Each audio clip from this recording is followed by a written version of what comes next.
I'm David, and I started working for a big food producer just after I graduated from college. My 10th year with the company is this one. I don't believe I'm particularly attractive, but I'm not dating. I was quite green when I first started. Nevertheless, I've developed into a section head who is currently in control of multiple subordinates because of some amazing mentors as well as my own efforts. I think I'm looked up to by my team, even though I've never heard that said directly. Our workplace is relatively conventional. Therefore, during our frequent social drinking sessions, I've assisted my team in resolving both personal and professional concerns. I can be wrong, but this could be the reason people respect me. I've taken on the role of mentor to some extent for the newcomers.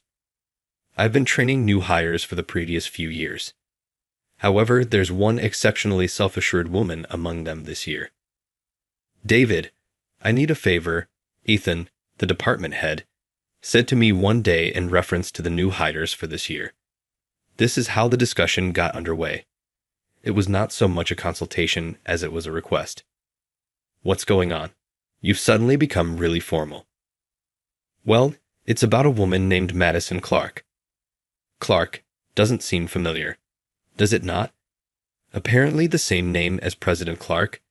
Is that possible? Yes, she's the daughter of President Clark. Daughter of President Clark? Does that imply she is given preferential treatment? No, President Clark insists on not giving her any special treatment and wants her to be treated like anyone else.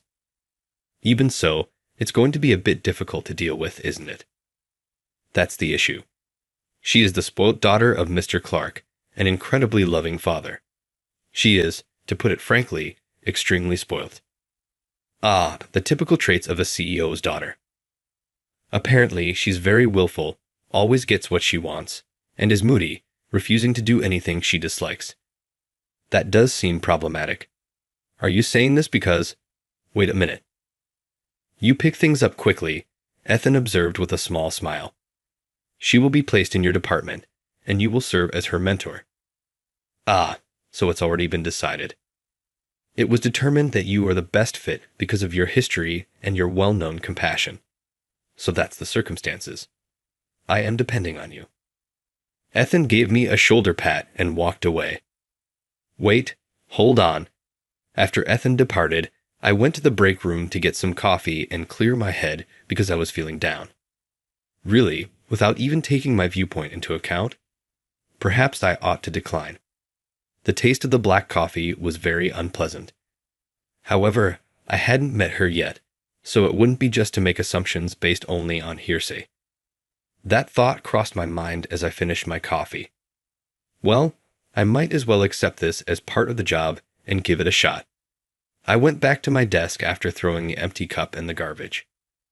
The day of the new recruit's arrival then arrived.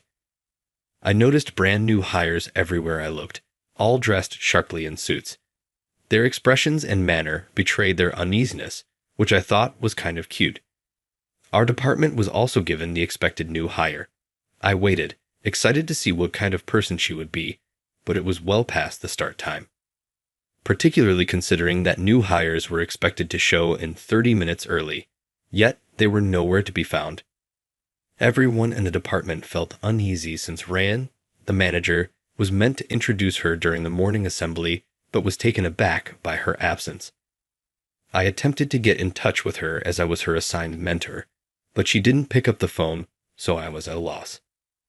It seemed that something had to happen. Well, we can't do the introduction right now without her present. Everyone, please get to work, Ryan said, apprehensively calling off the morning assembly. Train delays could be excused for 10 or 20 minutes, but even after an hour or two, she was nowhere to be seen. Lunch was almost over when a stranger with a lot of makeup and sparkly, extravagant clothing walked into the room. Her appearance caught everyone's attention because it was so inappropriate for a food firm. Who was that? I pondered.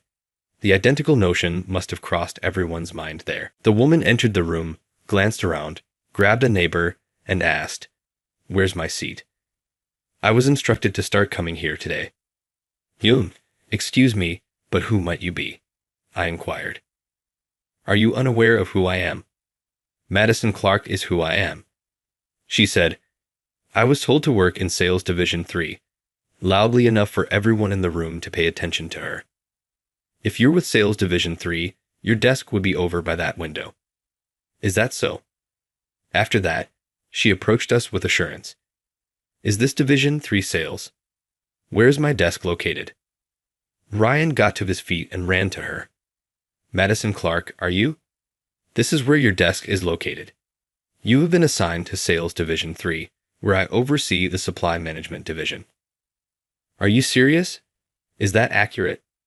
And this is David, who will oversee your instruction. I'll leave the rest to you, David. This is Madison Clark, who has been assigned to us. Ryan hastily went back to his desk after that. My name is David, and I'm here to help. I have been directed to instruct you on a variety of work-related topics. It's good to meet you. Yeah, nice to meet you too. Though I was a little put out by her condescending demeanor, I was able to remain composed because I had been warned. There's something I want to say before we get to work. Her statement surprised me as I was prepared to confront her over her tardiness today. Hey, I'm new here. Will you not be pleased to have me? You would normally welcome a newcomer, don't you? It's really depressing here, and everyone is just ignoring me and tinkering with their computers. To think she was hoping for a warm reception. I couldn't even begin to express how shocked I was. This was more self-centered than the rumors had suggested. Still, I steeled myself to go through with the training, reminding myself that this was part of the job. Madison, do you know what time it is? It's almost 12 o'clock. What? How could I be aware of that? You don't know the time. I don't have a watch, and my phone's battery died, so I need to charge it. Right. What does she say? I thought I would have to start her education over from the beginning. She said, Hey, how long do I have to stand here? At that moment. My workstation is where? Get moving and show me. I clenched my fists, almost too involuntarily, for this attitude was becoming intolerable.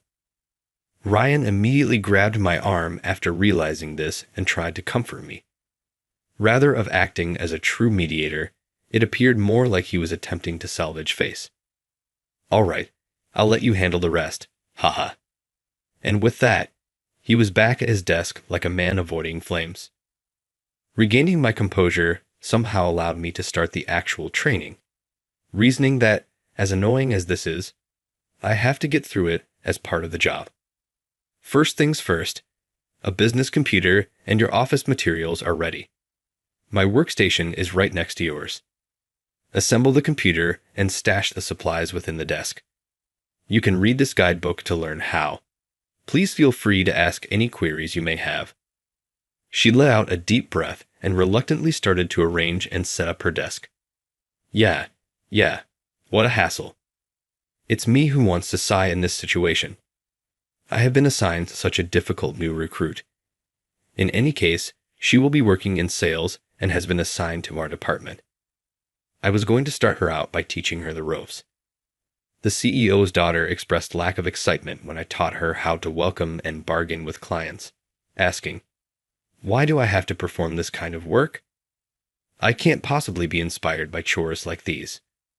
We're in the sales department, I said, sighing. We must market our goods to customers. It's your responsibility to sell our clients' stuff. For now, concentrate on the task at hand. She pouted during the training, accepting it with reluctance. I went about a training regimen systematically, even if she lacked common sense. It was time for her sales debut at last. I picked a reliable, dependable client from my network to go with her. She only needed to smile in the background, as it was only intended to be an introduction. She's never been quiet before, though, so I doubted it. The client is very important. Please be mindful of your behavior, I told her over and over. But I was unable to overcome my nervousness. Naturally interested in the new hire, the client asked a number of questions that left me feeling tense and completely worn out. We were able to see the client without any significant problems, for some reason. It was a relief that the client's supervisor was understanding and forgave her little transgressions because she was a newbie. But after only one client meeting, she seemed so worn out that I began to worry about when she would be able to support herself. It was almost time to clock out before I realized it.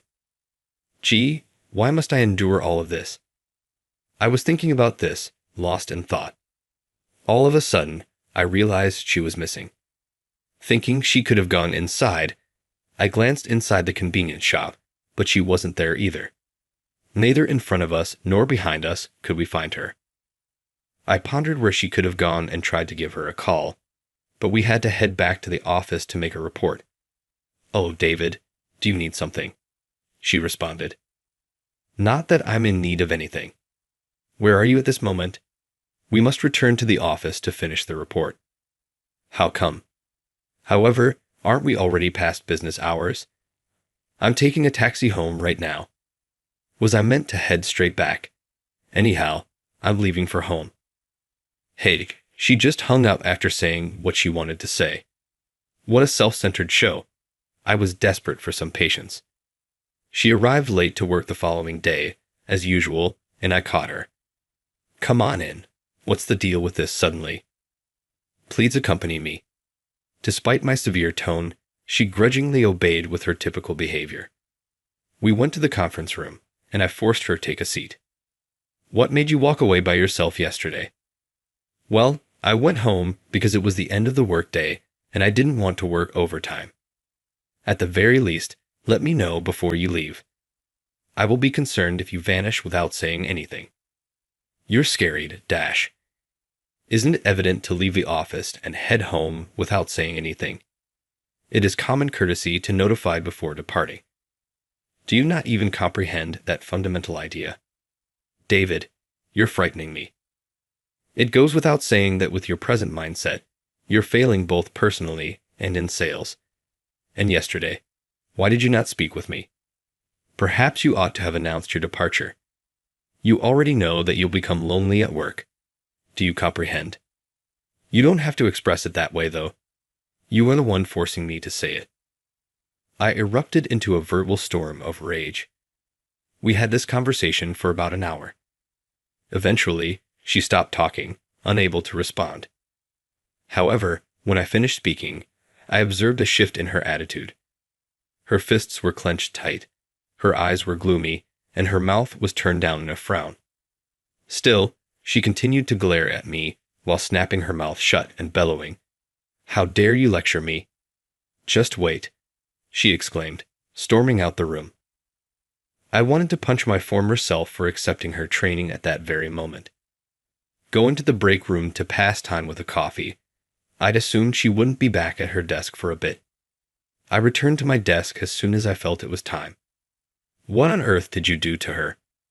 Ryan asked, his face pale as he walked up to me. "What are you trying to say?" I was merely offering her some advice regarding her studies. She sobbed as she went. What? It was unbelievable to me that she had left for home. It felt as though she had shot herself in the foot. Ryan continued to tell me that she was still new and to be kinder. However, when I shot back, "So, Ryan, are you going to look after her? You know, she's a handful." He lapsed into silence. Ryan told me that President Clark wanted to see me the next day. "President Clark invited you to attend. There's something crucial to talk about," he stated. Well, this news isn't going to be good. The other workers were chatting among themselves in whispers. The history was well known, and it was widely accepted that she was the president's daughter. When the provided data was analyzed, the solution became evident. Well, I get it. I'm going to spend some time in the president's office. Sure, please carry that out. This must be the end for me professionally. It seemed as though I was given my death sentence. She probably complained about me to her father, President Clark, given her personality. She probably overstated the story because of her personality. Will I even receive severance compensation, and if so, can I live off of it in savings? Not if I get fired for wrongdoing. I made my way to the president's office carrying these ideas. My gait was heavy, and so was my mood. I banged on the president's office door. It's David from the sales department, coming. Jest, excuse me. I spotted President Clark and Ethan inside as I pulled open the door and went inside. For me, this is undoubtedly the end. I thought this as I stood there motionless. Surprisingly softly, President Clark apologized for calling during business hours. I'm grateful you could make it. Kindly have a seat. His manner confused me, but I did as he requested and sat down. Then all of a sudden, President Clark apologized to me. I apologize for all of it. My daughter seems to have been giving you a lot of grief. No. Well, yes, but I had never experienced President Clark apologizing to me before. I was still in disbelief when President Clark smiled warmly and started speaking serious. My daughter has been through a lot. President Clark's experience can be summed up as follows. His wife put in a lot of work with him while he started the company. Her unwavering efforts, nonetheless, resulted in disease and hospitalization. Then Mr. Clark and his daughter were the only ones living at home. She used to vent her frustrations on her father because, in her tender years, she yearned for her mother's affection. Mr. Clark attempted to make up for not being able to attend to her due to his job commitments by granting all of her wishes. Her spoiled conduct was the result of this strategy backfiring. It was too late when he recognized his parenting error. As I heard this, I couldn't help but feel bad for her. She was venting her anger at her father at work. Isn't it what they refer to as acting out? I hoped she wouldn't use her privileges at work, even though her feelings toward her father were none of my concern.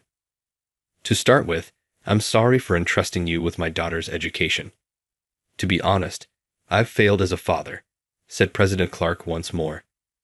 But from what I've heard, you're highly valued for your mentoring within the organization. My daughter doesn't listen to me, but since you've been guiding her, she has begun to show some signs of change. This proves it was a good idea to find her interesting. Okay. It seemed that the worst-case situation had been averted, but I had no idea what to say.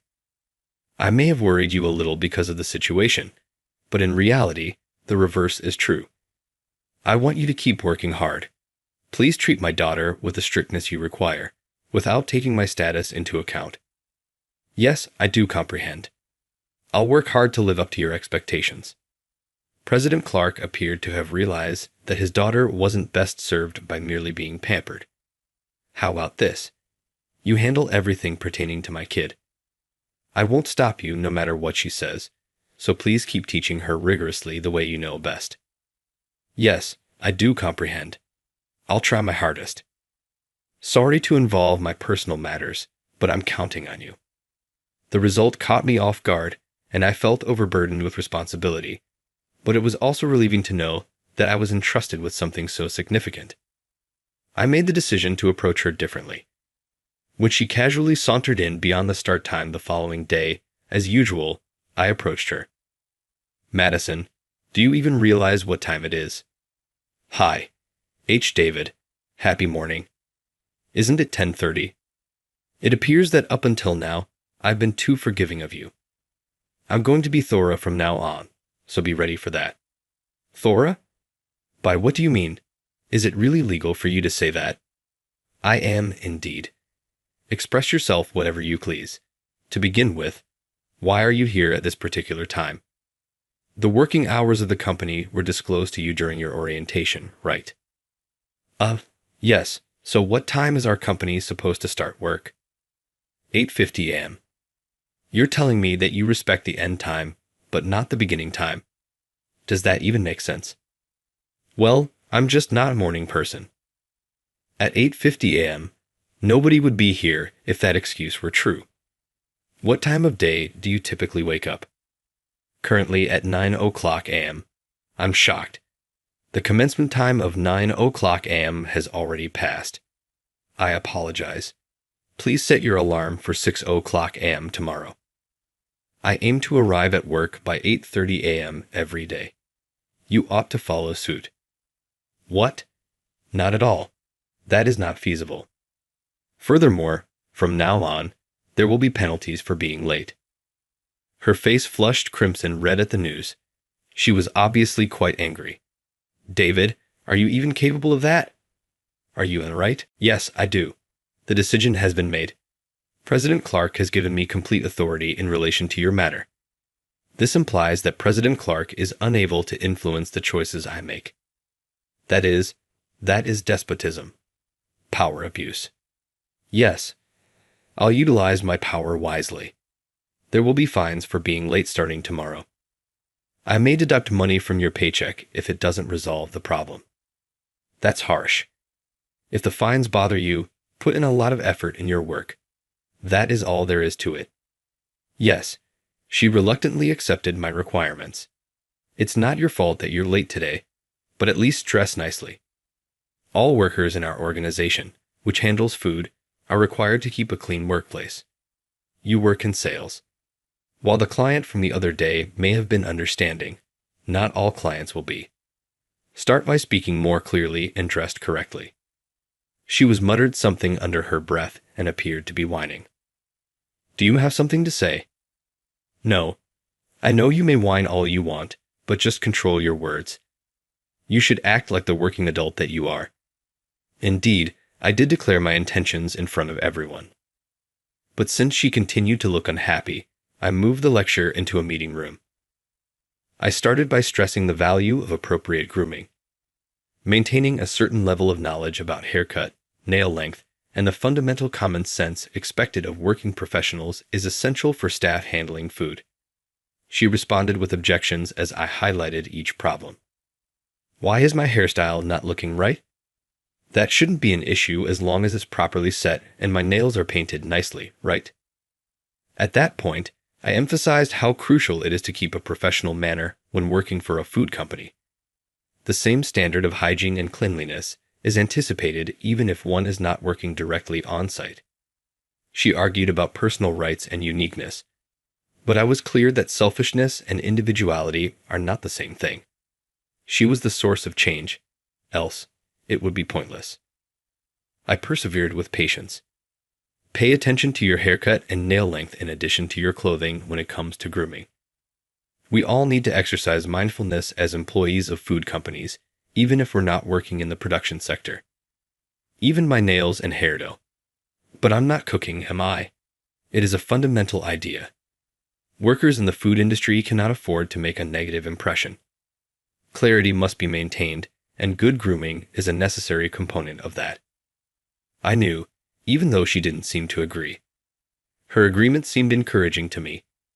I chose to use my new strategy for the time being, but she was late again the very following day. Oh, of course, Madison.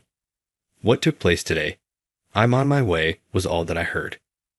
Well, I just couldn't wake up early. I see. I got it then. I have to impose a penalty, as I have warned. You are to clean the men's and women's restrooms as your punishment. Cleaning the toilet. This is how things are going to be, so don't whine. But the cleaning lady usually does that. Whatever. Acquire knowledge by working together. I said, come with me, taking Madison by the arm and leading her to the restrooms. I gave her the cleaning products after that, but she dropped the cleaning supplies. I can't do this. It's impossible. Oh dear, you shouldn't treat the tools so roughly. A voice called out to them from behind. It was the maid. Is this the girl David mentioned? I see. It appears that she needs to becoming more resilient. Yes, that is her. She's a real handful. I apologize for bringing this up so quickly. Please, take care of her. Don't worry. Leave it to me. What's with this lady? Madison whispered to herself. This is Evelyn, who is well known throughout the organization for her loving demeanor. Every year, she assists in the training of new recruits. She's more severe than I am. Please introduce yourself. Madison here from sales. Hello. I'm glad to have met you. Hey, hello. This is Evelyn. I've worked here for 15 years. I was raised in downtown New York and am the most intrusive person here. Just wait. I'll teach you the proper way to clean. Evelyn gave a hearty laugh. Evelyn is much more than the cleaning lady that everyone just refers to her as. Madison was perplexed. Grab those tools now. Since they are weapons, we must handle them carefully. I've never cleaned toilets before. Well then, this is a great opportunity. I will thoroughly instruct you. You can go until it's finished, so get ready. Madison gave me a desperate look. That's the reality. Even though you may not be valuable at work, you can still make a difference here. Take this as a lesson and consider what you did. All right. Yes, everything is fine. Prepare, I'll lend you an extra apron. Please move quickly, or I'll squirt water on those lovely clothing.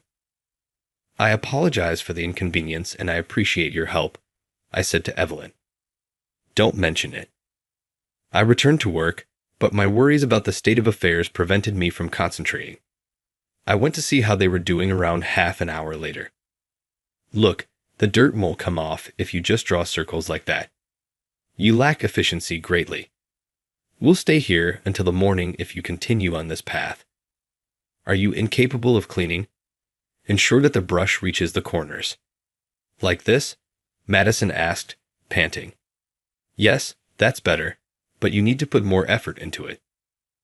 I can't anymore. My hands are too tired. Oh, please, hurry up. There are still 3 to complete, and you've only completed 2. You're already giving up on me? I'm in my 60s, and I do this on every floor every day. You know, kids these days, you need to be thanking David. No, all of this is because he takes you seriously. You would have been out on your ear by now if he had given up on you. Are you serious? Considering everything, why do you believe he's still harassing you? He sees something in you and wants to help, just like me. Are you serious? You know you're loved. Heh. As soon as I saw how hard she was working, I decided against saying anything. Madison was demonstrating the effort of someone who was sincerely striving. She was panting and sweating. After all, punishment is required and has been shown to be successful. Her tardiness dramatically decreased starting the following day. She's actually capable, the cleaning lady affirmed. She's simply been pouting and not putting in her best effort. With the right care, she has the potential to be very talented. Madison was remarkably attentive during a session I conducted on pricing negotiations for product delivery. She made careful notes and listened intently before coming over to me. Thank you for the session today, David. It was incredibly educational. Hey, you're acting really helpful today. Have you consumed anything odd? What topic are you discussing? This is serious, I promise. I apologize for it. What's going on then? All right, so what is it? How come you don't become angry with someone as self-centered as I am? It's required for the job. I also want you to gain independence as soon as possible. I'm holding these study sessions for that reason. She therefore recognized her own selfishness. It was a strange realization to me. Does becoming independent help you in any way? Obviously there is. What kind of thing would that be? First off, I wouldn't have to worry about unnecessary things. Please respond thoughtfully. Well, it means less work for me if I can interest you in a job. Madison said, David, you kind of a softie, aren't you? You seem really sure, though. Similar to that housekeeper. Is that a backhanded praise of any kind? You're still as naughty as ever, just when I thought you'd grown more mature. That's just the way I am. Grumbling, she turned away and walked out of the room. Well, even though she remained chubby, her growth was evident. Actually, I had begun piquing her curiosity by checking in with a few clients. And overall, I got good feedback, which was indicative of her attitude on her first day of work. Seeing how much she has changed, almost like a different person, feels oddly moving. I'm happy that, in spite of the difficulties, I persisted in mentoring her. I also have to thank the cleaning lady who assisted me in taking care of her. Next, 5 years went by. My mentorship at the time was acknowledged, and I received a seamless promotion to section chief. President Clark went so far as to say that my promotion included a thank you note for that period. Madison was now in charge of her own team of subordinates. I used to believe she was just a prick, but upon closer inspection, she did have some endearing qualities. But now her subordinates saw her as a formidable boss. Is it too much to ask? You won't be employed by us for very long if you have that mindset. Call me if you're going to be late. Please don't send me an email. I won't reply to it. It's okay to dress up, but keep in mind that our business is centered around food. No long nails at all. Make sure to trim them before entering. Guiding her juniors, she sounded just like me in the past. That obstinate newbie actually did change. She did, after all, always say things boldly. David, I'm used to thinking like this. We must head out quickly to avoid being late for our appointment. Yes, exactly. Please allow me a moment to prepare. Madison reprimanded me after I was discovered to be daydreaming. Then, both of us started off. You've evolved, have you not? Well, I suppose my efforts were fruitful. For real? Yes, I appreciate your advice. You know, your tie is a little loose. You ought to be more aware that a food industry employee's look matters. Then she helped me tie my tie. I apologize, but you continue to talk too much. What are you saying? Have you read the materials for today? You do remember to present, right? She gave me a tie as a gift and remembered my birthday, even though she's still as talkative as ever. She appeared to realize that this was the first time I had worn it. Regarding the tie, I appreciate that. I'm often chastised for having conventional wisdom. You can complain too, surely. Oh, come on, that's not really important. She muttered something under her breath. Such an oblivious. But I couldn't quite make out what she said. What did she say? Should our presentation go well today, perhaps we ought to rejoice as a group. I quickly made my way to the client's place after thinking that.